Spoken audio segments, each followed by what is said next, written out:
This page features a cracking cover story on the Legend of Zelda, Majora's Mask, promising that Link bolts back into action. We're also treated to a look at WWF No Mercy, touted as the best N64 wrestling game ever made, and a sneak peek at shots you've not seen before for GameCube. Plus, there's a mention of Mickey's Speedway on page 28. It's a December issue, number 99, and costs £2.95. Looks like a jam-packed issue for all you N64 fans. This page is a full-page advert for the game Mario Tennis on Nintendo 64. It highlights the game's features, including multiple characters, game modes, and court surfaces. The advert encourages readers to order the game for £37.99, offering free delivery on orders over £19.99, and a 10-day returns policy. It also provides contact details for ordering via phone and the internet. This page is the front cover of the December 2000 issue of Nintendo Official Magazine UK, issue 99. It proudly declares, "Here's why we've always been the UK's biggest selling Nintendo 64 and Nintendo Mag." Below the issue details, the cover prominently features Team Nintendo, a group of smiling staff members, all giving enthusiastic thumbs-ups. The main feature promises 6 promises we keep every issue, detailing why the magazine is the best. The bottom of the cover showcases a vibrant preview of the game Zelda, Link's Awakening for the Nintendo 64, alongside other game previews like WWF No Mercy and Mickey's Speedway. It also includes contact details for getting in touch with the magazine. This page is absolutely dominated by the Legend of Zelda, Majora's Mask. We're treated to the first ever playtest and everything you need to know, including awesome bosses, dazzling worlds, and of course, gruesome baddies. It's clear this is going to be a massive hit. Plus, we get a glimpse of WWF No Mercy, promising the world's famous King of Crushers pile driving onto your N64. And for the Game Boy Color, we've got a look at some new games too. The rest of the page is a whirlwind of game news, featuring Indiana Jones, Pokémon Gold, Sin and Punishment 2 Human, and Wave Race 128, plus Luigi's Haunted Mansion all getting their spotlight. It's a jam-packed issue. This page is a proper showcase for upcoming releases, with a massive Mickey's Speedway USA review, promising dazzling Disney white-knuckle racing for the N64 on page 28. We're also getting a taste of what's to come with a Blagfest, offering chances to win goodies like F1 Racing Championship and Power Rangers videos, with another page 77 to check out.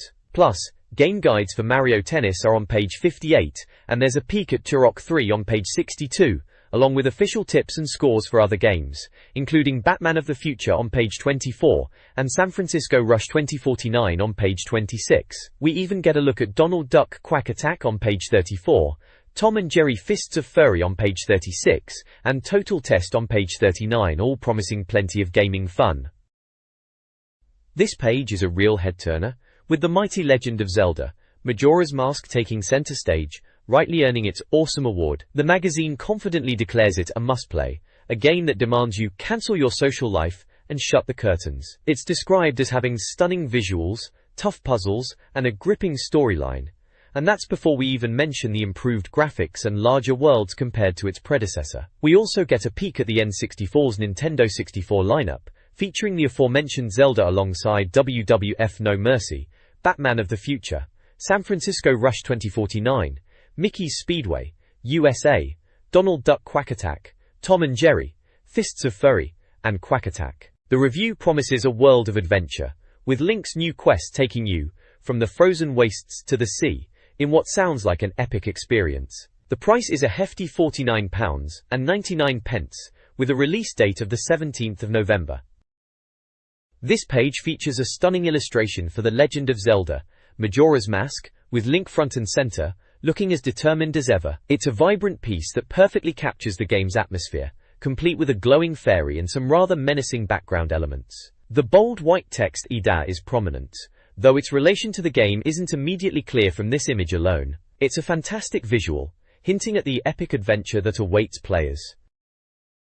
This page dives into the captivating narrative of the Legend of Zelda, Majora's Mask. It details Link's arrival in the parallel world of Termina after a harrowing experience, where his ocarina was stolen by the Skull Kid, transforming him into a Deku Scrub in the process. The review highlights how the game truly brings Termina to life with its detailed graphics, and how little touches make a significant difference. We see Link battling the Skull Kid, his quest to recover the ocarina, and the looming threat of the moon's descent. A key gameplay element discussed is the importance of learning new songs, like the Song of Soaring, which allows for time manipulation. The page also introduces some of the game's memorable characters, including the mischievous Bomber Kids, the ever-annoying Deku Scrubs, and the distraught Mask Shop Man, all offering a glimpse into the quirky and challenging world awaiting players. It's clear the reviewer is impressed with the variety and charm of the characters.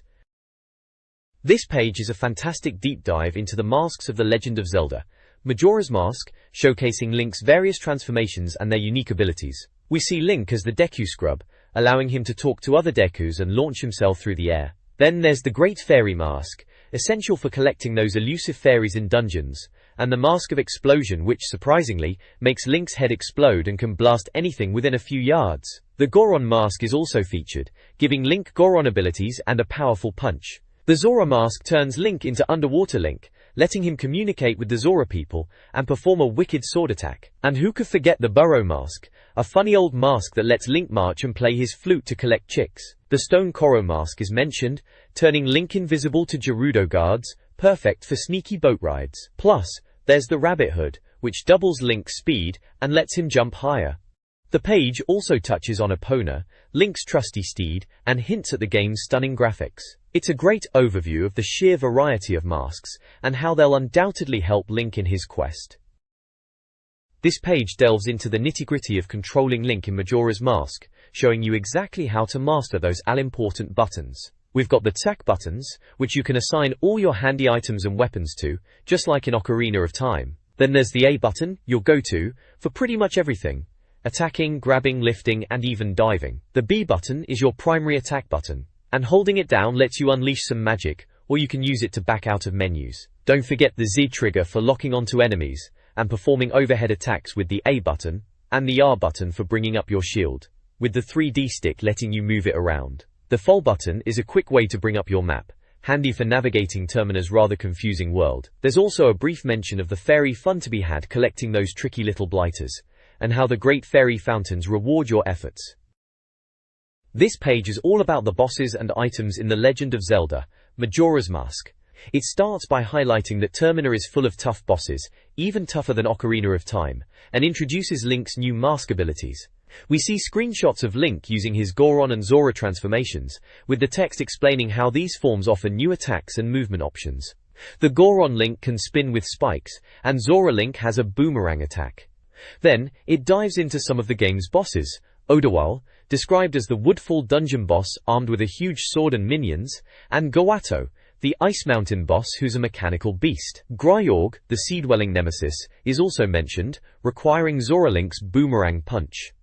The latter half of the page focuses on key items. The Lens of Truth is highlighted for its ability to reveal invisible people and hidden treasure, making it vital for progression. The camera is introduced as a tool for taking pictures in Termina. The Congo sword is mentioned as being 3 times more powerful than the Kokiri sword, and the fire arrow is explained as being able to melt ice and deal double damage. Finally, the page touches on bombs for blowing up obstacles, and the green potion for replenishing Link's magic meter. The review section also praises the game's top-notch sound effects and stirring music that really capture your attention.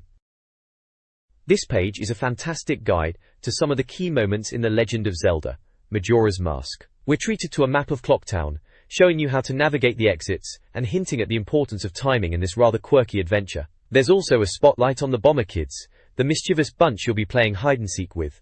The page also highlights some crucial gameplay elements, getting your hands on the ocarina, and a rather cool dancing minigame where you can snag a heart piece. Plus, there's a neat sequence of screenshots showing Link in action, battling his way through the game. It all sounds like a proper blast, and the reviewer clearly agrees, praising the game's brilliant gaming moments.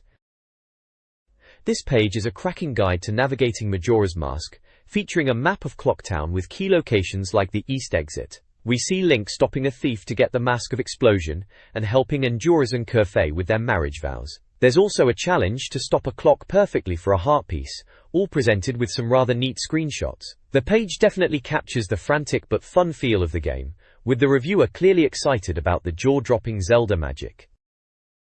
This page is a fantastic deep dive into The Legend of Zelda, Majora's Mask.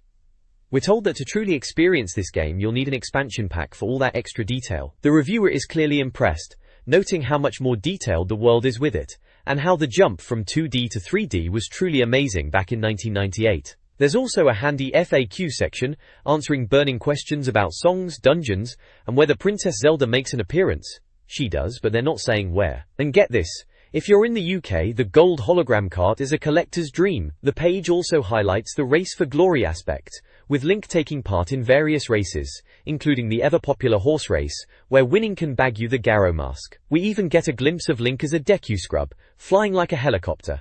It all culminates in a massive 96% awesome score, with the reviewer urging everyone to just buy it. Brilliant stuff! This page is a full-page advert for WWF No Mercy on the Nintendo 64. It features a massive wrestler in the ring and promises all new ladder matches, over 65 superstars, and enhanced creator wrestler. It also boasts a perfect 100% score. This page is a fantastic full-page preview of WWF No Mercy for the Nintendo 64. We're treated to the immense presence of Kane dominating the cover, setting the stage for what's promised to be an even more intense wrestling experience than its predecessor. The review highlights the game's arrival on the Nintendo 64, boasting a roster of over 65 superstars and enhanced creator wrestler features, including new ladder matches. The reviewer is clearly impressed, calling it faster and more flowing and a must-have for any wrestling fan. The price is £49.99, with a release date of December 1st. We even get a glimpse of some in-game action with a screenshot showing a match between Kai and Stephanie, confirming the game's fidelity to the WWF action. This page is all about the exciting new additions to WWF No Mercy on the Nintendo 64. We're introduced to some fresh faces like the Dudley Boys, Chris Benoit, and Taz, with the latter making his awesome N64 debut. There's a cracking screenshot of Rikishi in action, and another showing off Bubba Ray Dudley and Dravon making their entrance. The review also hints that Taz's inclusion will have fans over the moon. Plus, we get a peek at the Superstar Select screen, showcasing some of the roster, and a glimpse of the impressive entrances for Essa Rios and the Cat. It sounds like this game is packed with all the WWF action you could want. This page delves into the visual presentation of WWF No Mercy on the Nintendo 64, praising its arenas and character models. The reviewer highlights how the game truly captures the electricity of a WWF event, making you feel like you're right there in the action. They're particularly impressed with the camera work, which dynamically follows the wrestlers, and the remarkably realistic character designs, noting that it's difficult to tell them apart from their real-life counterparts. The page also showcases some in-game action, including a close-up of Scotty 2 Hottie delivering a move, and mentions the impressive crowd graphics. It's clear the reviewer believes WWF No Mercy is a graphical tour de force for the N64. This page is a full-page advert for the Pokémon Trading Card Game League. It encourages readers to join the league for fun activities, meeting new friends, and improving their trading card game skills. It also mentions earning official trainer badges and limited edition cards, and provides a contact number for the game support line. This page dives into the hardcore action of WWF No Mercy, highlighting its impressive variety of game modes, from standard tag team matches to intense ladder matches. The reviewer is particularly impressed with the inclusion of a guest referee mode, which adds a fun twist. They also laud the game's sound effects, describing punches as having sickening force. The heavily armed section showcases the game's hardcore matches, where players can utilize a bizarre array of weapons to defeat their opponents, from hammers to stop signs, which the reviewer finds hilarious. The combat is described as brutal, with the reviewer pointing out that unlike previous titles, weapons remain on the floor for picking up again. The ladder match is also praised, with the reviewer noting the thrill of climbing the ladder to grab the prize, but also the challenge of opponents trying to knock you off. The Rock is shown using a kendo sword, which the reviewer comments on with a bit of dry wit. Overall, the review paints a picture of a wrestling game that delivers on action, variety, and a good dose of humor.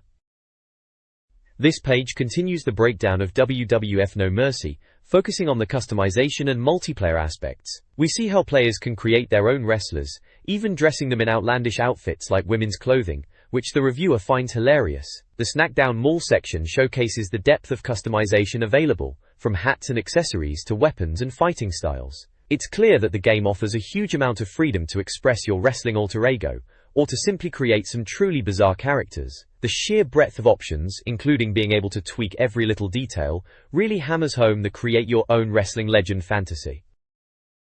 This page dives deep into the gameplay of WWF No Mercy, specifically highlighting the signature moves and the career mode. We see Rikishi's iconic stinkface move in action, with the reviewer noting how impressive it is to replicate these real-life fighter moves. The career mode sounds pretty engaging, with the story unfolding based on your performance and leading to rivalries that can last. It's a smart way to keep players invested, earning money to buy new outfits and weapons, to really make your mark. The multiplayer section promises some top-notch fun, and the review rounds off with a fantastic score of 96%, calling the game one of the Nintendo world's true wonders. It really does sound like a knockout title. This page is a full-page advert for Orange mobile phones, offering free text messages and talk time with their Just Talk phone. This page brings us the review for Batman: Future: The Return of the Joker on the Nintendo 64. Gotham's in a pickle again, with the Joker back to his old tricks, and it's up to Terry McGinnis, the new Batman, to sort him out. The review highlights the game's old adversary storyline, featuring classic villains like the Penguin and Poison Ivy, before the Joker himself makes a rather unwelcome reappearance. We're treated to a few screenshots showing the game's 3D action, and the reviewer notes the different suit types available: standard, offensive, defensive, and nimble, each offering distinct advantages. However, it's not all praise. The reviewer laments the N64's graphical capabilities, finding the animation and graphics to be rather mediocre, and feeling like they'd be more at home on a PlayStation. Despite the visual shortcomings, the gameplay itself sounds like it offers plenty of action to keep Batman fans entertained. This page dives into the gameplay of Batman: Future: The Return of the Joker, focusing on Batman's super moves. It showcases how each suit, like the nimble suit for aerial acrobatics, and weapons, such as the magnetic nunchakus and the disc, offer unique combat options against the game's colorful cast of villains, including some rather grim-looking werewolves. The review also touches on the game's sound, unfortunately noting that while the music tries its best, it ultimately fails to impress, and the sound effects are rather weak. It's a shame the audio doesn't quite match the action on screen, which promises a few hours of fun before becoming repetitive. The overall score given is a rather unimpressive 66%, calling it a missed opportunity. This page is a review of San Francisco Rush 2049. The reviewer is clearly impressed, calling it the best-looking Rush game yet, and awarding it a score of 81%. They highlight the futuristic setting, the speed, and the impressive range of cars, though they do mention the 4-player option is a bit dodgy. The page also features screenshots of the game's action, showing off the high-speed racing and stunt capabilities. It sounds like a proper patrolhead's dream. This page is a full-page advert for Virgin Cola's iCan promotion, offering money off games, music, movies, and holidays. It features cartoon characters and details how to collect tokens for discounts. This page dives into Mickey's Speedway USA, with a hefty £44.99 price tag, and a 24th of November release date. It's a Nintendo 64 title that's ready to challenge Mario Kart 64, and Diddy Kong Racing for the Comedy Kart Racer crown. The review positively gushes about the game, calling it a rare gem, and pure eye candy, thanks to its excellent variety and detail. We're shown screenshots of Mickey and his pals, Donald, Goofy, Minnie, and Pete, all zipping around on the colorful tracks, battling it out across America to rescue Pluto from those dastardly weasels. It looks like a jolly good time, with plenty of Disney magic and racing thrills to keep you on the edge of your seat. This page gives us a closer look at the characters in Mickey's Speedway USA, splitting them into Disney dudes, lightweights, middleweights, and heavyweights. It seems the reviewer is impressed with how the different characters handle, with the lightweights being nimble but easily pushed around, and the heavyweights offering more speed. The game features a Road to Hell mode, which sounds rather ominous, with 3 difficulty levels. We're shown some rather colorful tracks like Indianapolis, San Francisco, New Mexico, and Grand Canyon, with the latter featuring a tricky shortcut. The reviewer also offers some handy tips, like using the 3D stick just before firing a weapon, which sounds like a neat little trick to send opponents flying backwards. Overall, it seems like a fun and engaging kart racer with plenty of charm. This page dives into the sneaky routes and get more gas features of Mickey's Speedway USA, offering some cracking tips for players. We learn about shortcuts on tracks like Freeway and how collecting oomph tokens can boost your speed, much like the coins in Mario Kart. The review also touches on the game's sounds, noting that while the character voices are spot on, the music has a distinctly Disney feel. There's also a mention of quacking fun, and how to get to the top by winning races and unlocking drivers, with points awarded for finishing positions. Get first, and you'll bag a whopping 9 points. Looks like a fun ride, with plenty of hidden depths. This page is a review of Mickey's Speedway USA for the Nintendo 64, focusing on how to master the circuits. It offers tips on hitting the skids for tighter turns, and describes how to handle tricky sections like the Grand Canyon shortcut. The review also highlights the importance of watching out for drops and using speed boosts. It seems the reviewer is quite impressed with the gameplay and the challenge presented by the game. This page reviews Mickey's Speedway USA for the Nintendo 64, pitting it against Mario Kart 64. The reviewer finds Mickey's Speedway USA to be a visually appealing racer with colorful graphics and enjoyable multiplayer, even comparing it favorably to Diddy Kong Racing. Mario Kart 64, meanwhile, is praised for its enduring appeal and its player's choice re-release. The page also touches on other Disney titles, mentioning Tarzan as a good N64 platformer with beautiful graphics, and Toy Story 2 as a decent puzzle game. Mickey's Racing for Game Boy Color is also highlighted as a delightful and addictive racer. The overall tone suggests that Mickey's Speedway USA is a solid contender in the kart racing genre, offering plenty of fun, especially in its 4-player mode. It's a good buy for cartoon racer fans, earning an impressive 92%. This page is a full-page advert for Solo, a payment card. The advert features a Nintendo 64 controller, and explains that Solo allows you to buy things while staying in control of your bank account, with transactions checked to prevent overspending. It highlights that over 350,000 shops accept Solo, and advises looking for the purple sticker. This page is a review of Donald Duck Quack Attack for the Nintendo 64. It's a 3D platformer that follows Donald as he embarks on an adventure to save Daisy. The reviewer praises the game's visuals and gameplay, calling it a fantastic cartoon platformer. It's noted that the game offers both 3D and some 2D side-scrolling levels, adding to its variety. The review also highlights some interesting mechanics, like how the camera follows Donald from behind during jumps, making it easier to judge distances, and points out that there are plenty of leaps to be made. There's also a mention of collecting ice creams for a short burst of invincibility. The reviewer seems genuinely impressed, considering Donald Duck Quack Attack to be a worthy addition to the Disney gaming lineup.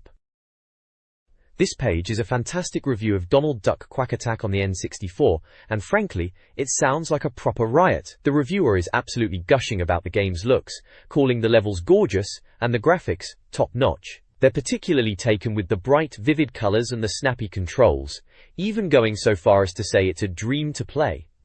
The gameplay itself is described as fast-paced and exciting, with a capital F, which is exactly what you want from a platformer, isn't it? Apparently you'll be collecting items that disappear after a set time, keeping you on your toes and your excitement meter firmly in the red. The reviewer also highlights that the game cleverly blends 3D and some 2D sections, which is a nice touch. The sound design gets a shout out too, with the music perfectly fitting the cartoonish mood. It's a solid 90% then, a truly awesome score that shows Donald Duck Quack Attack is a quality platformer that's as fun to play as it is to look at.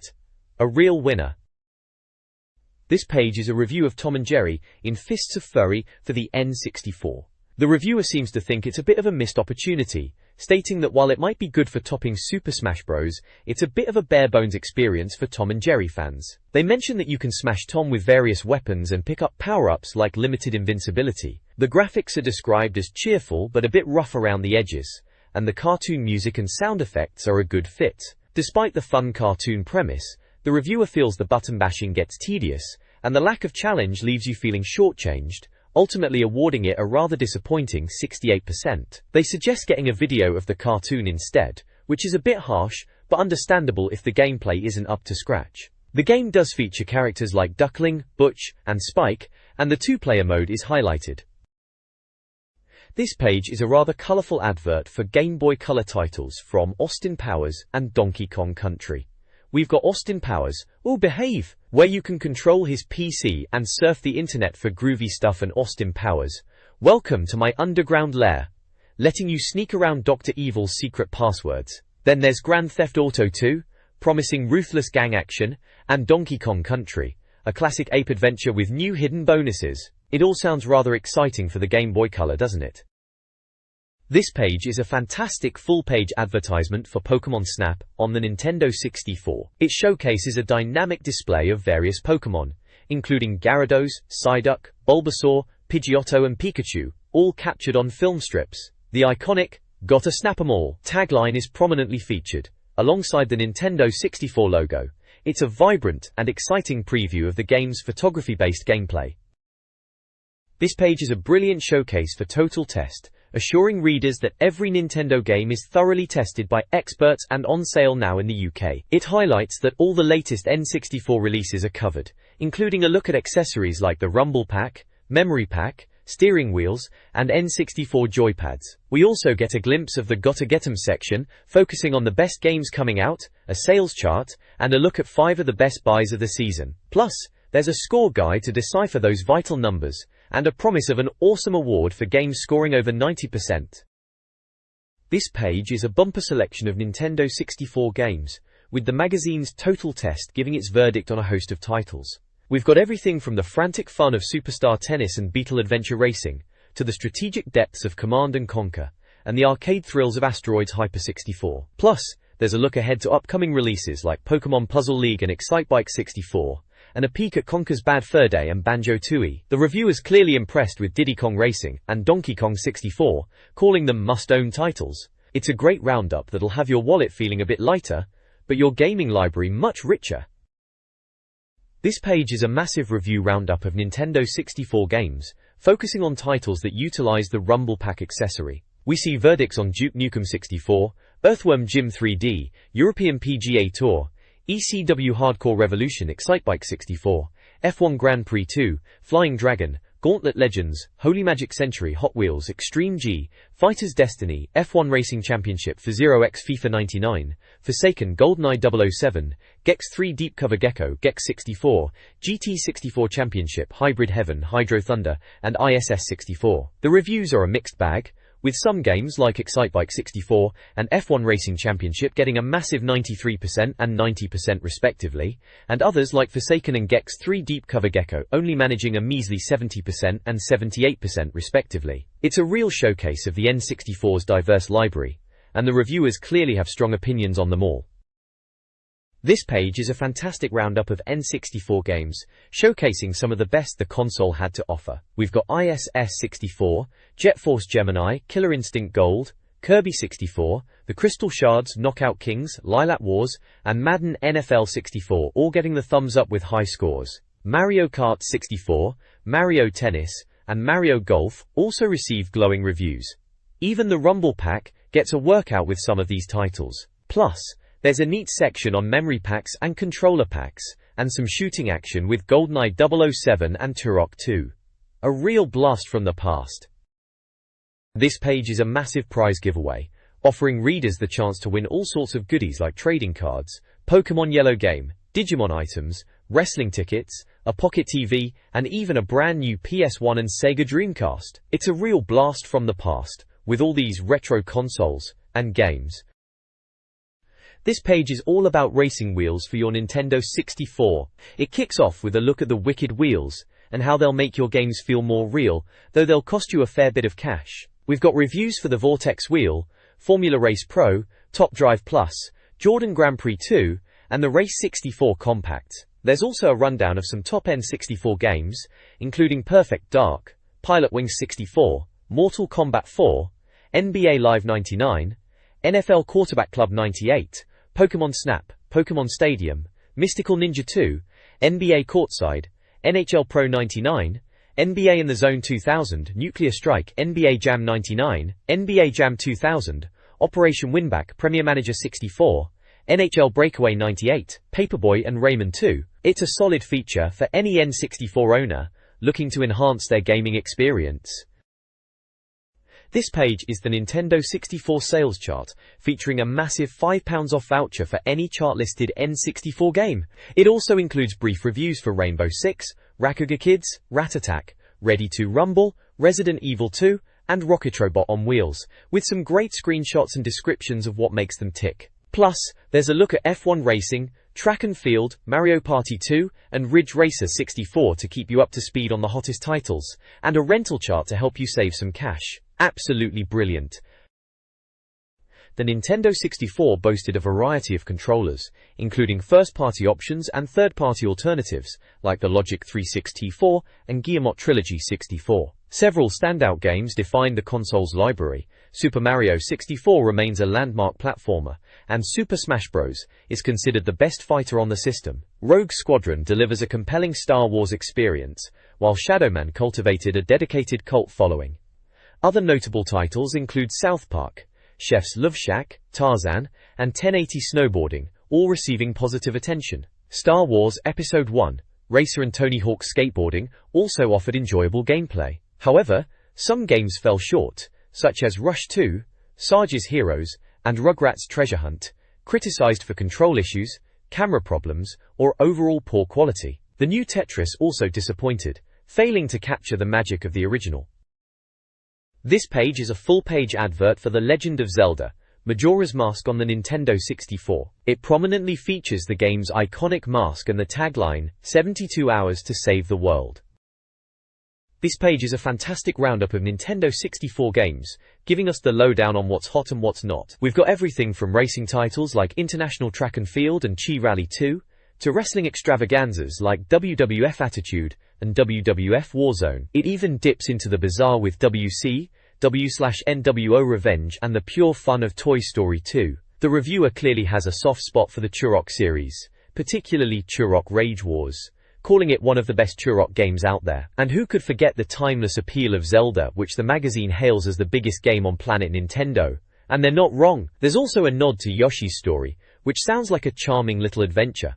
It's a real trip down memory lane, celebrating some absolute classics.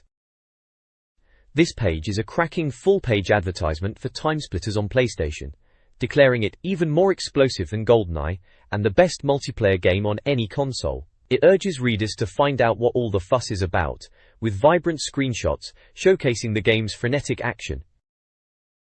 This page is jam-packed with cheat codes and tips for a few top Nintendo 64 titles. We kick off with Turok 3, offering a tip to fry all the dinosaurs and unlock invincibility and infinite ammo. Then, it's over to Mario Tennis, where you can learn how to unlock new cups by playing as star player, and discover the secrets to accessing Wario's Court, Yoshi's Court, and the Birdo Court. It even throws in a bit of wisdom on unlocking all the guns in Turok 3, and a mysterious pen and ink tip. Honestly, it's a gamer's dream. This page is the cover, showcasing the mighty Donkey Kong Country, promising the King of the Apes is swinging onto GB color. We've also got a look at cannon fodder, promising sensational war sim action, and a peek at Turok 3, where dino scares bite back. Plus, there's a blagfest to win the biggest portable prizes. Don't forget to check out the free offer, always a winner. It's a cracking issue, packed with all the news and reviews you'd expect. This page is all about Game Boy Color reviews, and it's got a massive feature on Donkey Kong Country, promising it's going to be an absolute must-play. They've also included a How They Score guide, which is pretty handy for figuring out if a game is genuinely brilliant or just a bit of a letdown. On top of that, there's a list of other games getting a look in, including Bob the Builder, Buster Move Millennium, and the rather exciting-sounding Dinosaurus. It's clear they're championing the Game Boy Color here, and frankly, Donkey Kong Country on the go sounds like a stroke of genius. This page is all about the incredible Game Boy Color port of Donkey Kong Country, and the review absolutely raves about it. It's hailed as the craziest band of monkeys you've ever seen, and the best GB platformer mission yet. The reviewer is clearly chuffed that this Super NES smash hit has been crammed into a portable, playing just like the classic 16-bit title. They're particularly excited about using Diddy and Donkey's special moves to finally stop King Key Rool and his meddling army. It sounds like pure monkey magic and a definite must-have. This page gives us a closer look at the Game Boy Color version of Donkey Kong Country. The reviewer is clearly impressed, highlighting Jungle Jaunt and its plot of retrieving the stolen banana horde from the dastardly King K. Rool. We get to see some screenshots that show off the game's visuals and gameplay. The page then delves into the playable characters, Donkey Kong and Diddy Kong, detailing their unique abilities. Donkey Kong is described as a powerful ape with a roll attack that's great for dealing with Kremlings, especially in tight spots. Diddy Kong, on the other hand, is nimble with a cartwheel attack and can even swim like a duck, plus he can carry barrels as a shield. We also get a peek at the animal world, where players can team up with animal buddies. Rambi the rhino is mentioned for his tough horn that can smash open hidden rooms and clear obstacles. Ongwa the swordfish is shown ruling the waves and using his sharp bill to jab enemies. Finally, Espresso the ostrich is there for speed, allowing players to outrun baddies and flap his wings to gain extra height. It sounds like a fantastic portable adventure. This page delves into the gameplay of Donkey Kong Country for the Game Boy Color, highlighting the thrilling minecart carnage level. It explains the importance of jumping over gaps and avoiding kremlings, as well as collecting Kong letters for an extra life. There's also a guide to uncovering hidden areas by finding golden tokens, which are crucial for unlocking secret rooms and bonus stages. The page also touches on the game's presentation, stating that the Kongs move brilliantly and the characters are amazing. We also get a look at some of the extra games available, including Crosshair Cranky and Funky's Fishing. The reviewer seems quite taken with the graphics and overall experience, giving it a stellar score of 94%. It sounds like a proper treat for any gamer. This page showcases a review for Cannon Fodder on the Game Boy Color, awarding it a score of 93%. The reviewer praises the game's cracking battle simulation, featuring 72 arenas with machine guns, tanks, and jeeps. They highlight the hilarious opening movie and the addictive gameplay despite the later levels being tough. Screenshots depict various in-game scenarios, like using grenades, sneaking past enemies, and engaging in intense battles on a bridge. There's also a warning about quicksand and enemy marksmen. The overall impression is that Cannon Fodder is a fun and challenging experience. This page features reviews for two Game Boy Color racing titles. First up is Micro Machines version 3, which is praised for its multitude of racing options, from pool tables to lab desks, and its power-ups. It earns a respectable 88% score. Next, Grand Theft Auto 2 gets a bit of a drubbing, with the reviewer finding the controls dodgy and the graphics a bit harsh on the eyes, ultimately scoring it a less impressive 78%. There's also a brief mention of Championship Motocross, which sounds like it offers a decent dirt biking experience for fans of the sport.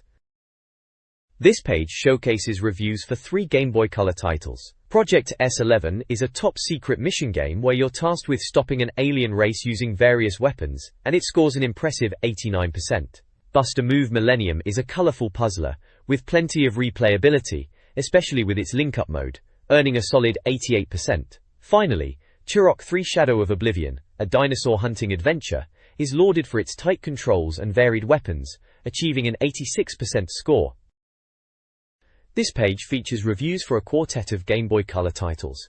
We start with Bob the Builder, a game so simple it's practically for toddlers, scoring a rather generous 75%. Then we have Cyber Tiger, a futuristic golf game that's praised for its variety but criticized for its one-dimensional gameplay, netting 84%. Dinosaurus offers prehistoric action with varied levels and cool-looking dinosaurs, but the screen can get a bit cramped, leading to a score of 80%. Lastly, San Francisco Rush 2049 is a racing game that unfortunately lacks speed and challenge, only managing a disappointing 62%. There's also a brief mention of Soccer Manager, which sounds a bit too repetitive for its own good, scoring a mere 60%.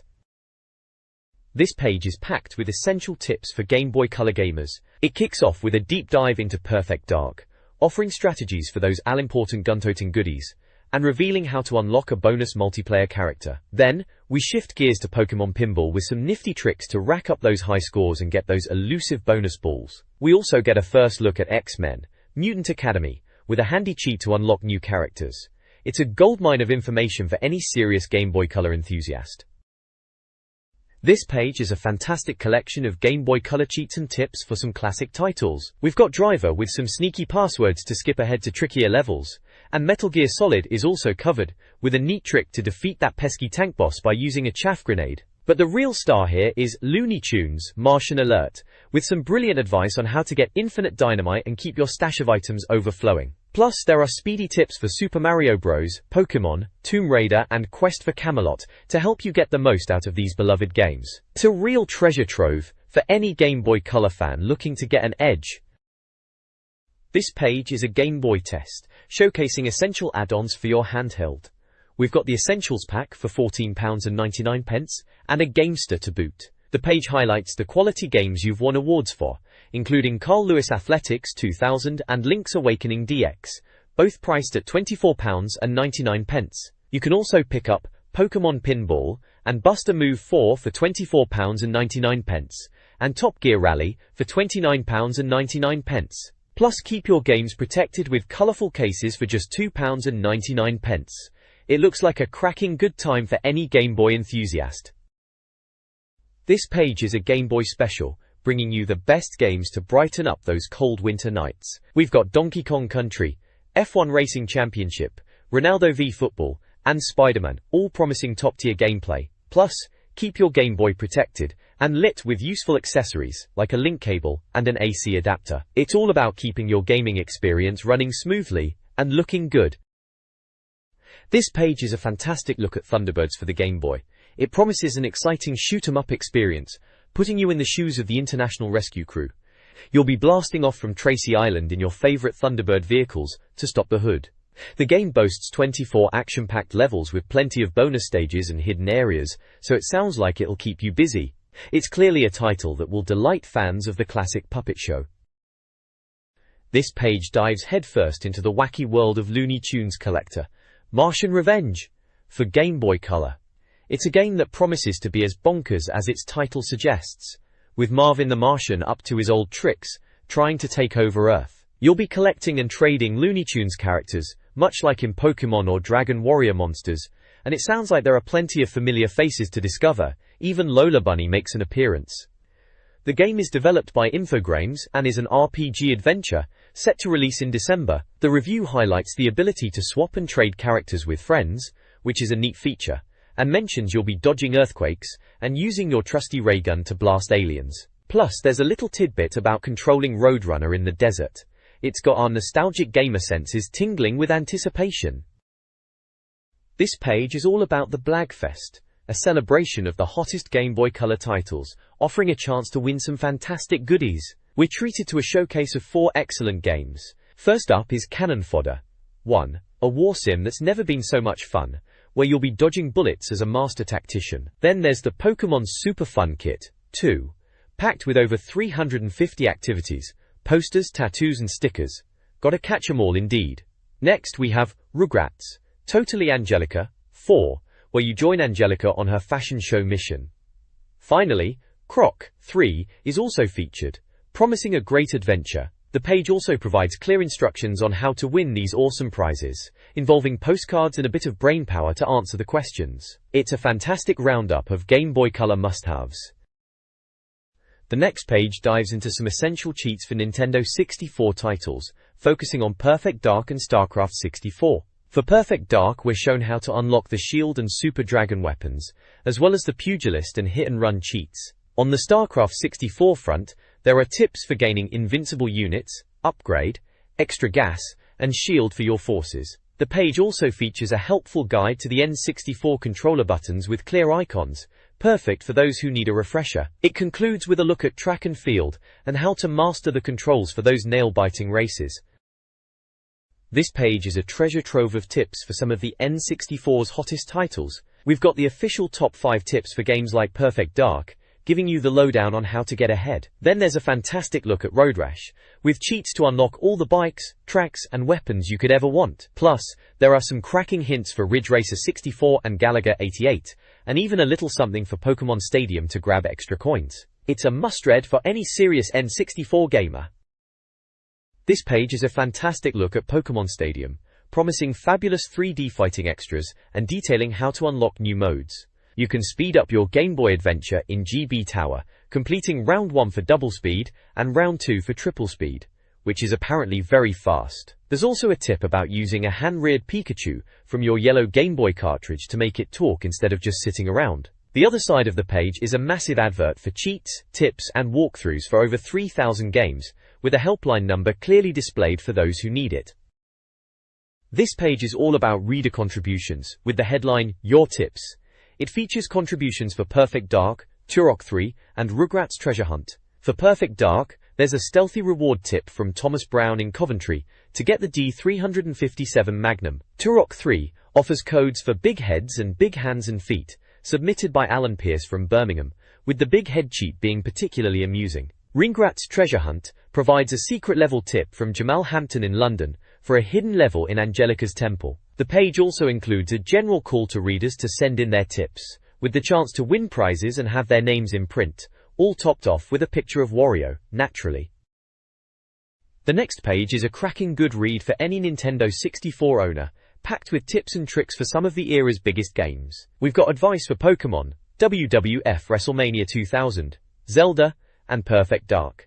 Fancy catching a flying Pikachu? Or maybe you want to master the ins and outs of WWF wrestling. There's even a tip for the fishing pond in Zelda, with a rather insightful comment about the best time to catch the big ones. Early morning, of course. And for the fans of Perfect Dark, there's a guide to getting the main data uplink, and a rather intriguing tip for the minefield level. Don't forget to check out the Super Mario 64 section for some flying tips. Plus, there's a call for your own gaming wisdom in the Write-In section. Send in your top tips and you might even win some Nintendo goodies. This page is all about the readers' scores from some of the Nintendo 64's hottest titles. We've got the results for Pokémon Stadium, International Track and Field, and Super Smash Bros., with the top players being Charles Stapleton from Beds, Thomas Kite from London, and Colin Johansson from Birmingham respectively. There's also a breakdown for Perfect Dark's Area 51 Escape, where Jayesh Singh from London takes the top spot. It's a real testament to the skills of the readers, proving they're not just playing the games, they're conquering them. This page is all about the Mega Challenge, and it seems we've got a new one focusing on the crash site confrontation level. The magazine is calling out cheaters for using codes, reminding everyone that only legit scores will get you into the winner's circle. They've also published the top scores from the last challenge, which took place on Datadyne Central Extraction. For those aiming for glory, you need to pick your challenge, get your high score or best time, and then send in a picture of your TV screen with no flash. Videotaping your entry is also an option, and you'll need to include your name, address, and score. They also want to know how you achieved your best time, so no sneaky shortcuts, just pure skill. The final challenge will feature the top 4 contenders battling it out in a multiplayer arena. And remember, practice those multiplayer levels with your mates, not just the computer, if you want to have any hope of winning. The closing date for entries is January 5, 2001, with the final taking place on January 20, 2001. Good luck, and may the best gamer win. This page is your essential guide to becoming a Mario Tennis ace. It dives into the basics of serving, highlighting how to nail a topspin shot with button A, and a powerful slice serve with button B, which is more likely to land you an ace, though it's a bit trickier to control. The guide also gives tips on positioning yourself after a serve, and advises on how to avoid double faults, suggesting a less risky serve if you've already faulted. It even touches on playing doubles, mentioning the use of tramlines for strategic shots. There's also a mention of the Nintendo official magazine, and a sneak peek at some of the characters you'll encounter, like Luigi and Toad, getting ready for a match. This page delves into the finer points of Mario Tennis, giving you the lowdown on returning serves with precision and power. It's all about mastering those tricky shots, like the slice serve with B, or going for an all-out smash. The guide even offers a peek at some sneaky tactics to keep your opponent on their toes, suggesting you exploit character weaknesses and use the court to your advantage. Plus, we've got the essential shots to master, from the slice power shot to the lob, and even a tip on how to deal with those tricky boo serves. It's all here to help you dominate the court. This page is a masterclass in Mario Tennis strategy, breaking down court types and the nuances of the ring shot mode. We learn how hard, clay, and grass courts each demand a different approach, with the hard court offering a balanced game, the clay court a slower, slice-friendly experience, and the grass court a fast-paced challenge. The ring shot mode sounds like a right laugh, but you'll need a steady hand and accurate shots to keep those rallies going without the computer ruining your fun. The guide also dives into unlocking new courts, revealing that you'll need to conquer the Mushroom Cup with Mario for the first unlock, and then the Doubles Cup for the second. There's a bit of insider info on the composition court too, warning that too much power on those tramlines will send the ball sailing out. Then there's Bowser's Slam, a court that sounds utterly bonkers with power-up boxes and rings to aim for. It seems you need to be pretty darn accurate to clear the rings within the time limit, and the final stages look particularly tricky with those lob rings obscuring your view. It's all about keeping your head when everyone else is losing theirs, or rather, when you're trying to hit through a ring, a proper challenge for those who think they've mastered the game. This page is a fantastic rundown of the characters in Mario Tennis, giving you the lowdown on their strengths and weaknesses. We've got the all-rounder Mario, the lob-loving Luigi, the tricky Peach, and the speedy baby Mario. Then there's the agile Yoshi, the powerful Donkey Kong, the tricky paratrooper, and the slow but steady Wario. Don't forget Waluigi, who's a net menace, Daisy, who's easily beaten, Toad, who's short but effective, and Birdo, who can be beaten with a cross-court lob. Finally, we have Bowser, who hits hard, Boo, who's a service returner, Shy Guy, who lacks power, and DK Jr., who needs to be kept moving. It's essential reading for anyone wanting to get the most out of the game. This page dives into Turok 3, Shadow of Oblivion, offering a player's guide to tackling the game. It starts by summarizing that the developers have left, but Turok 3 is still a tough challenge. The guide covers the initial levels, the breach, and in the sewers, with accompanying screenshots and step-by-step instructions. We also get a look at Oblivion gunship combat, with advice on how to take down this mean machine by aiming for its tentacles and strafing to avoid attacks. It's a pretty comprehensive breakdown for any aspiring dinosaur hunter. This page gives us a peek into Turok 3's, the military base and dark hangar sections, and boy does it look like a tough nut to crack. Danielle's got her work cut out for her, navigating these underwater facilities, and frankly, it sounds like a bit of a death trap. We're guided through finding a keycard and a silencer, which are apparently crucial for survival. Then it's on to the dark hangar, where you'll need to blast through some rather unpleasant-looking amphibians, and jump over boxes like a pro. The game is really pushing the envelope with its environments, making you dodge acid spit and blast your way through hordes of guards. It's all about being quick on your feet, and even quicker with that trigger finger.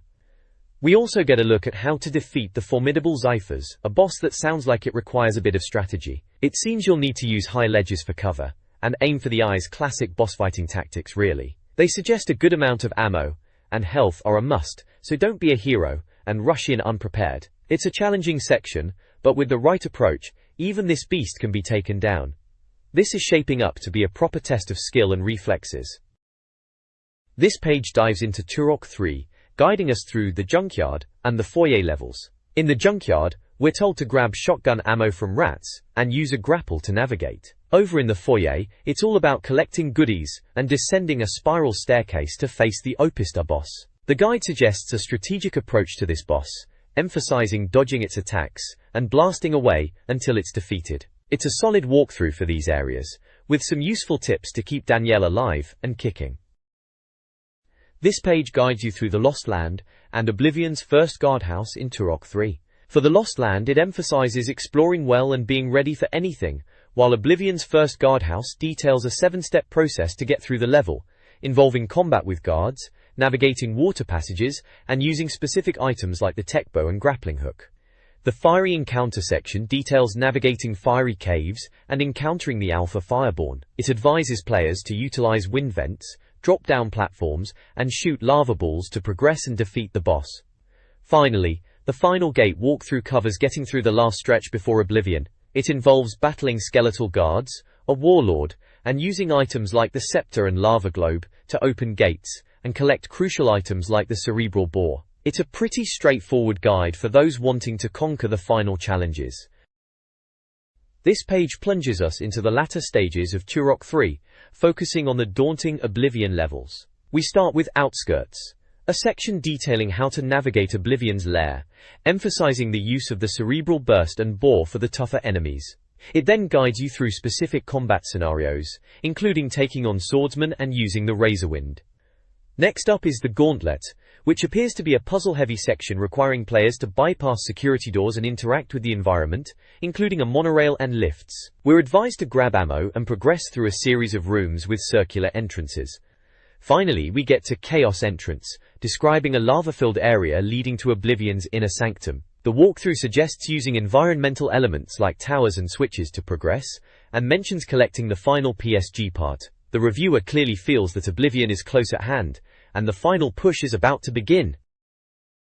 This page delves deep into the final showdown with Oblivion in Turok 3, offering crucial tips for this epic boss battle. It breaks down Oblivion's attacks, like its energy bursts and bullet streams, and how to counter them with smart movement and the right weapons. We're shown how to exploit its weak spots, particularly when its chest opens. The guide also touches on Oblivion's ability to recharge, and its devastating grab attacks, advising players to stay agile. A next month section teases more Turok 3 tips and hints about the next game in the series, promising to make us Blaster Masters. It's a solid piece of advice for anyone looking to conquer this formidable foe.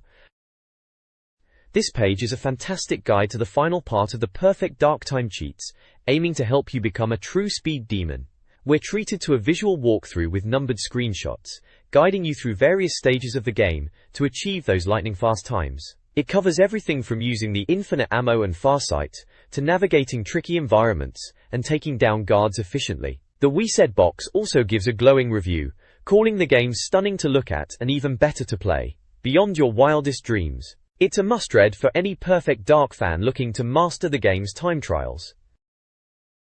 This page is a fantastic guide to unlocking cheats in Perfect Dark, focusing on the infinite ammo laptop gun and Trent's Magnum. We get a step-by-step walkthrough, with clear screenshots for each cheat, explaining exactly what you need to do to snag these powerful advantages. The infinite ammo laptop gun cheat is found on Air Force One, requiring you to overload a laser grid and then navigate some tricky timed sequences. Trent's Magnum, a truly devastating weapon, is earned by completing the crash site confrontation level on Agent difficulty. It's a brilliant guide for any player looking to add some serious firepower and efficiency to their Perfect Dark experience.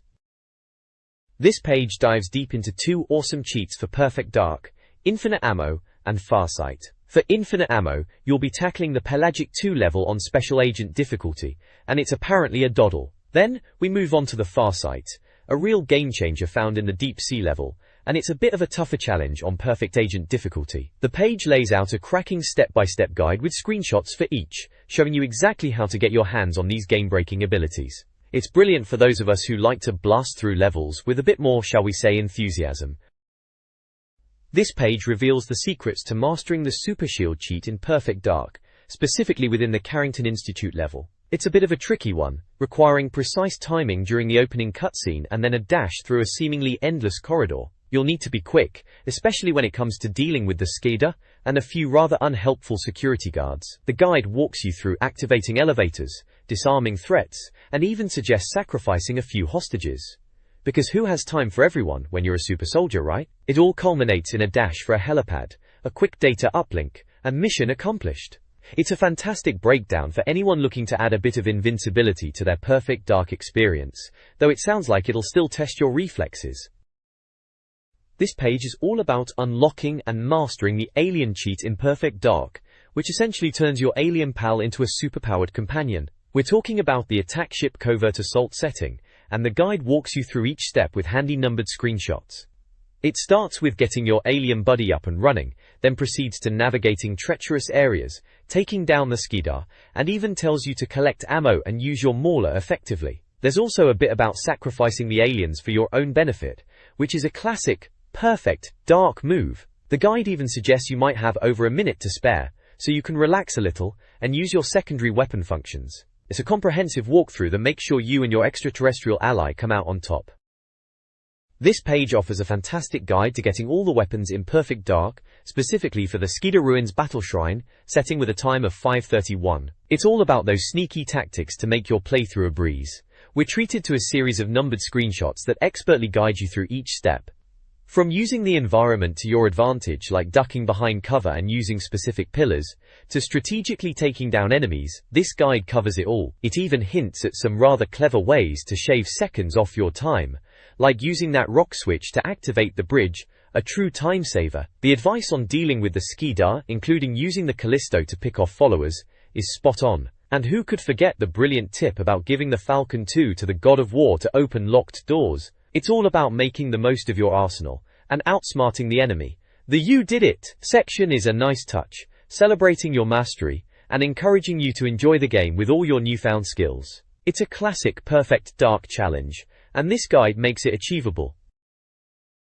This page is a classic reader's letters section, featuring your usual mix of insightful, hilarious, and downright daft contributions. We've got a letter about a hypothetical game based on life itself, which sounds like a right laugh, and another from Octavian Gibson Robinson, suggesting the Millennium Dome become a Nintendo arcade. Now that's an idea worth pursuing. Rich is on hand to comment, and he's also looking rather dapper, if I do say so myself. Then there's a classic, my mum versus dad gaming rivalry, and a bold claim for Perfect Dark being the best game of the year. The star of the show this month, though, has to be Russell Nichols, with his top 3 N64 games. It's all topped off with a question for you lot. If you were trapped in Bowser's prison, which 3 N64 games would you take? Get your answers in, and you might just win yourself a Nintendo game and a photo with Bowser himself. Now who's brave enough? This page features a healthy dose of fan mail for the Ask Miyamoto segment. We've got your typical requests for game sequels and ideas, with some truly bizarre suggestions like a Blade vs. Matrix game and a Clay Fighter 63 in a third mention. Someone's clearly been hitting the retro gaming hard. There's also a discussion about game delays and the N64's graphical prowess, with the GameCube getting a cheeky mention. It's all rounded off with some thoughts on a rumored Doom GBA game, and a debate about whether Perfect Dark deserves Game of the Year. Oh, and don't forget Mario's hit list, which is a bit of a mixed bag this month. This page is all about the WWF No Mercy Played to Death bonanza. 8 lucky readers got to go to Nom Towers and play the game before anyone else, and even get their hands on some exclusive WWF gear. Not only that, but they also got to give their opinions on the game and take part in a nail-biting tournament. We've got a panel of wrestling experts giving their thoughts with their scores displayed prominently. Tim, Liam, Robert, Jordan, David, Sam, Leon and Alex all get a mention, and it looks like the scores are pretty high across the board, with a few 10 out of 10s and a strong 9.5 from Leon. It seems the game has gone down a storm with these lucky punters, which is always a good sign. The page also features a bit about Leon and Rob, who were apparently quite the tag team, making it to the tournament final. It sounds like it was a close match, with Leon bagging the win with an unbeatable pin after a monster combo. Well done Leon, you legend. And if you want to read more about the game, it seems we're being directed to page 16 for a no-holds-barred super review. Sounds like essential reading for any wrestling game fan. The next page showcases a fantastic competition, with 5 exciting prizes up for grabs. We have F1 Racing Championship, the WWF Stone Cold Steve Austin and Undertaker VHS tapes, Power Rangers Lightspeed Rescue on VHS, and the Magic the Gathering Starter Gift Box. To enter, simply answer the questions provided for each prize.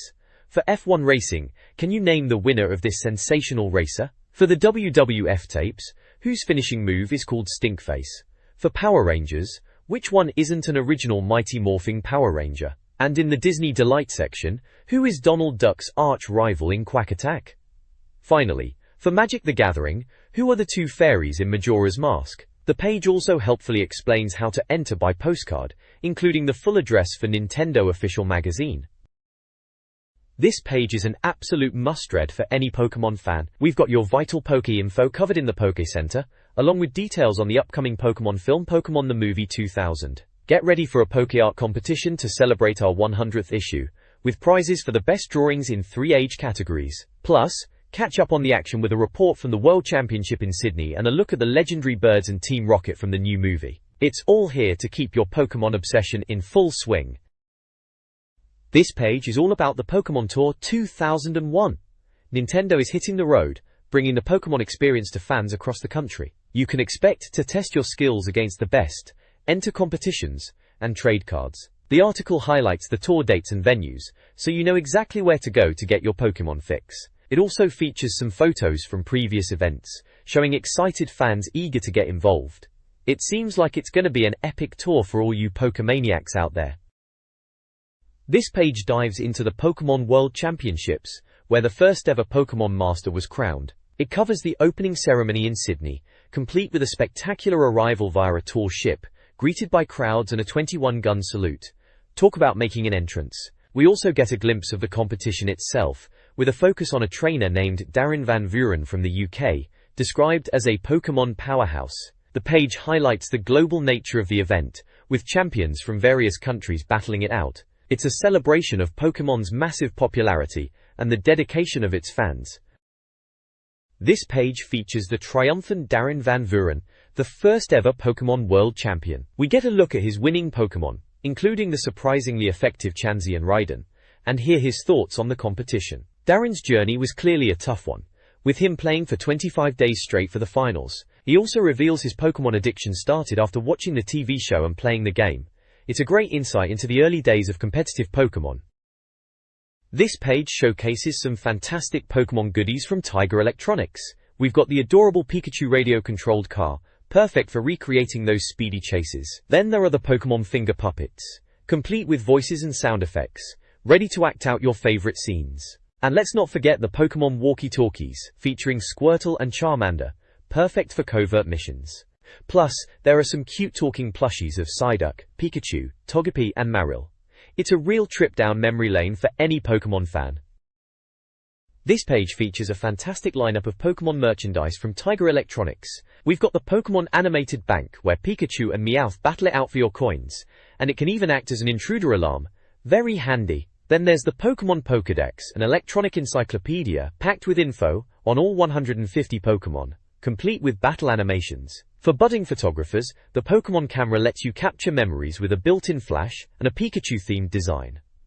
We also get a look at the Pokemon Jammers, which are apparently office favorites, and when slammed, they unleash Pokemon sounds. The collection of Pokemon figures, including Squirtle, Charmander, Bulbasaur and Pikachu, are priced at £4.99 each, perfect for pocket money. The Pokemon Flashlight, shaped like a Pokeball, offers 3 different beams for nighttime Pokemon hunts. Lastly, the Pokemon Battle Arena offers an electronic fighting game for 2 players, or you can face off against a computer opponent. And rounding it all off is the electronic Pokemon Pokeball game, a maze challenge with 6 different games included. This page is a veritable treasure trove for any Pokemon enthusiast.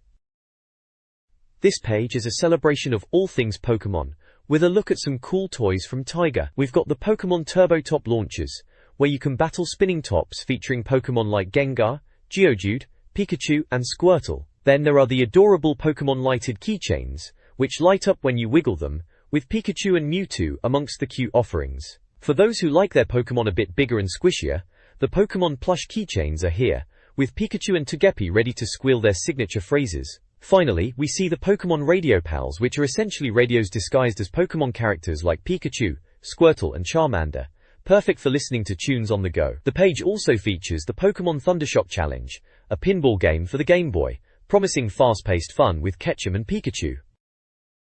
This page is an advert for loads of cool Pokemon toys from Tiger Electronics, including yo-yos featuring Charmeleon, Pikachu, Meowth and Blastoise. There are also lighted keychains with Chansey, Pikachu, Squirtle, Psyduck and Jigglypuff, plus the Pokemon Challenge game. It also highlights that some older Pokemon ranges are no longer being produced, making them collectible. This page is all about the upcoming Wave Race 128 for the GameCube, and it sounds like it's going to be a real stunner. The reviewer is clearly impressed with the fresh look and graphical muscle this title is packing, a massive step up from the N64 version. They're particularly excited about the rumored 4-player mode, and those much larger tracks sounds like it'll be pure mayhem. Plus, the promise of extreme tricks and insane speed with breathtaking graphics has us practically salivating for this game to hit our hands. It's great to see Nintendo's commitment to bringing the best info to their readers. This page showcases the impressive graphical leap of Wave Race 128 for the GameCube, with the reviewer gushing about the realistic reflections on the water, calling it pure mayhem. They're also excited about the potential for extreme tricks and insane speed, predicting it could be the finest water-based racer ever. The prominent 28 suggests a score or ranking, further cementing the game's high anticipated status. This page dives into Too Human for the GameCube, hyping it as a dark psychological action game. We're told it's set in the distant future on a frozen planet populated by half humans, half machines, with gameplay potentially lasting up to 80 hours. The reviewer is particularly impressed by the FMV cutscenes, calling them dripping with atmosphere, and praising the character designs as straight out of a big Hollywood film. They're also excited about the wicked effects, and mention the game looks like a mix of Blade Runner and The Matrix, with a dash of martial arts. The We Think section suggests Too Human could be a white-hot game based on what they've seen so far. Looks like this one's one to watch. This page gives us a fantastic look at Luigi's Mansion for the GameCube. It highlights that the game features brand new shots, ace animation, and is technically stunning. We get a glimpse of Luigi facing off against some rather spectral card players, and the article teases that there are even more spooky pictures featuring playing cards. The We Think section humorously suggests that with graphics this good, Luigi might finally outshine his famous brother, Mario. Plus, there's a mention of the Legend of Zelda also heading to GameCube, with the reviewer eager for more sword fights and noting that the hero might have met his match. This page brings us the latest GameCube news. We're treated to an early look at the Rebirth demo, which apparently blew everyone away with its real-time footage and unbelievable detail. It's not just a movie clip, oh no, this is what the GameCube can actually do, and the reviewer seems incredibly excited about the prospect of games with this level of polish. Imagine a Zelda or Mario game looking this good. Wouldn't that be something? We also get a glimpse of a snazzy red sports car, hinting at racing titles to come, and news that Namco is looking to develop for the system, with Tekken potentially on the cards. Plus, Crash Bandicoot, Jurassic Park, and even The Thing are slated for GameCube and GBA releases. Finally, there's a tantalizing whisper that Mario 128 could be a launch title, which, given Nintendo's history with Mario at launch, seems highly probable. And for the tech enthusiasts, a DVD-compatible GameCube is on its way to Japan, capable of playing films too. The We Think section sums it up perfectly. This isn't just a game, it's a demonstration of what the machine is truly capable of. This page gives us a rather exciting first look at Indiana Jones and the Infernal Machine for the Nintendo 64. It seems Indy's back and swinging onto our consoles, tackling ancient mysteries, and of course, a few bad guys. The game promises stunning graphics that will really push your N64, and it sounds like it's packed with action, taking us from King Solomon's mines to desert islands. We're also told you can use the Z button for targeting, which is a handy tip, and that Indy will meet plenty of characters along the way. There's even mention of minecart rides, and scaling tall buildings. Classic Indy. The review section, we think, is particularly enthusiastic, suggesting that playing as Indy will be sensational and truly awesome. It sounds like a game that'll have you cracking your whip in no time. This page dives headfirst into Sin and Punishment, a brand new shooter for the Nintendo 64 that's set to blow us all away. It's a third-person shooter, where you're fighting your way through a Tokyo overrun by these rather nasty mutant things called the Luthians. Apparently there are two tough female leads, Sakia Miema and Eiran Jose, who are the only hope. The gameplay sounds frantic, with a ticking clock, and the need to battle up to 25 enemies at once, plus some impressive weaponry to boot. We get a glimpse of the action with a couple of screenshots showing off the character models, and some rather explosive gameplay. One particularly striking image shows a character in a vibrant, almost manga-like city, and another features a fiery battle. It's all about fast-paced action and high-octane gunplay, and it certainly looks like it will keep you on the edge of your seat. This page showcases the incredible Sin and Punishment, a fast-paced shooter that's already got us all buzzing. We're introduced to the dynamic duo, Saki Amemiya, the tough leader of the rescue team, and Eiran Jose, the brilliant tech whiz who was rescued by Saki. The game promises frantic action, with Saki facing waves of airborne enemies and Eiran ready to tackle the tech side of things. Plus, there's some exciting news on the gaming front, with Perfect Dark nabbing a BAFTA and Tigger and Pooh, starring in a new N64 game. We also hear WWF No Mercy's Game Boy connectivity has been axed, and Excitebike 64 is delayed again, alongside a new Mega Man title for the N64. It's a packed page for N64 fans. This page is all about the Game Boy Advance, and boy, is it shaping up to be a stunner. We're getting a peek at some cracking new titles, including a golf sim called Golf Master, the potentially epic Castlevania, Circle of the Moon with its gothic vibes, and a real-time strategy game called Napoleon. There's also Osgon no Taiyo, an RPG that looks pretty darn tasty, and Mega Man XE, which sounds like a bit of a departure from the usual shoot-'em-ups, focusing on turn-based battles. But that's not all. We're treated to some early looks at Yoshi's Story and Powerful Pro Baseball, which is set to be a launch title in Japan. The article also hypes up Mario Tennis for the GBA, promising hidden characters via the transfer pack, and a game featuring Action Man, the jack of all trades. Even James Bond is getting in on the action with 007 Heaven is exploding your way next year. And if that wasn't enough, there's a mention of the next two Zelda games, which are apparently going to be a feast for our eyes. It's all looking very promising for the GBA. This page is a veritable smorgasbord of gaming goodness from two major mail-order retailers. On the left, Console King is hawking everything from Game Boy Color and N64 titles like Pokémon Gold, Donkey Kong Country and Mario Tennis, to accessories. Over on the right, King Cat Entertainment boasts a massive selection of over 3,000 games for PC, PSX, PSX2, and Saturn, with a particular emphasis on cheat codes and tips, promising to help you conquer any virtual world. It's a gamer's paradise for anyone who loves getting their hands on the latest or not-so-latest games, delivered straight to their door. This page is the dazzling cover of the next issue, promising a fantastic read. It boldly declares we're the biggest and best, and teases next month with a rather fetching cake and a voucher to go buy at the 8th of December. We're also treated to a sneak peek of The World Is Not Enough, with the promise of busted missions and super cool weapons, alongside reviews of Puzzle League and Hercules. Plus, there's a hint of Conker's BFD and Battle for Naboo to get your gaming juices flowing.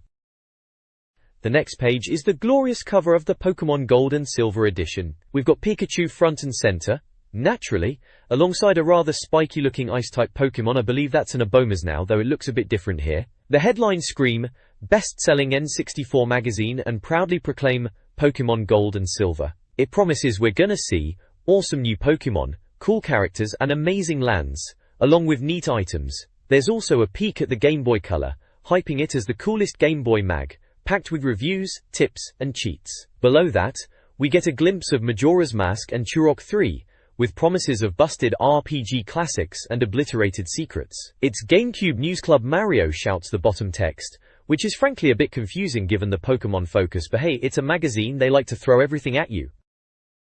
This page is packed with Nintendo goodness, featuring a massive mastermind quiz designed to test your gaming knowledge across various titles. We've got a general knowledge section with 10 tricky questions, a Name the Game challenge with 4 screenshot puzzles from titles like Mario Kart 64 and Diddy Kong Racing, and an anagram antics section to unscramble game-related words. Plus, there's a Who the Hell segment where you need to identify characters from their images.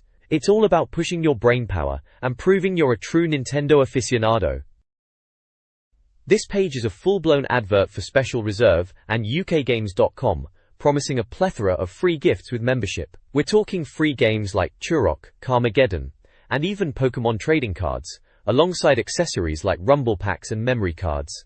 It's a gamer's paradise offering something for everyone, with a massive list of N64 and PlayStation games also available at tempting prices. This page is a cracking full-page advert for the trading card game, Magic: The Gathering. It features a rather imposing creature, and boldly proclaims, "You don't train our creatures, you unleash them." It entices players by highlighting the thousands of creatures available, and the strategic depth of the game, promising that fast wits and devious tricks are needed to survive. You can get started with a starter-level game, and find out more at www.wizards.com/UK.